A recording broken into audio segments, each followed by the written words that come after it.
Hi అండి, hello అందరికీ. Evening snacks కోసం శనగల్ని చేస్తున్నాను. గంటపాటు నానబెట్టి ఉడకబెడుతున్నాను. దీనికోసం ఓ కప్పు శనగలకి 3 కప్పులు నీళ్లు పోసి కాస్త గొడ్డుప్పు వేసి ఉడకబెడుతున్నాను. ఈ ఉడికాయో లేదో తెలుసుకోవడానికి కాస్త ఒకసారి ఇలా తీసి చూసుకుంటున్నానండి. ఉడకలేదు. ఇంకోసారి అందులో వేసేసి ఉడకబెడుతున్నాను.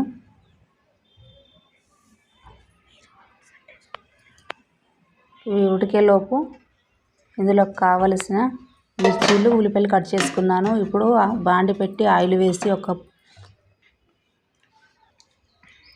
నీళ్ళు వడగట్టి శనగలు పక్కన పెట్టాను. ఆయిల్లోకి హీట్ అయిన ఆయిల్లోకి జీలకర్ర, ఆవాలు, పచ్చిమిర్చి, ఉల్లిపాయలు వేసేసి బాగా కలపాలి. ఇవి మగ్గే వరకు కలుపుతూనే ఉండాలి. ఇందులోకి కాస్త పసుపు వేసుకోవాలి.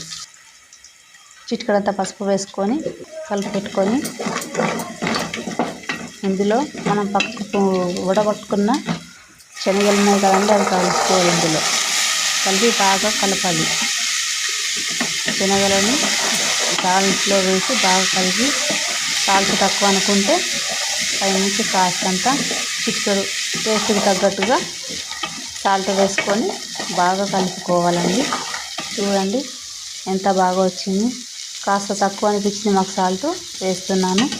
చూడండి ఎంత బాగుంది కలర్ఫుల్గా. మీరు కూడా ఒకసారి టేస్ట్ చేయండి, బాగుంటుంది. పోతూ ఒక లైక్ కొట్టండి ప్లీజ్. Bye bye.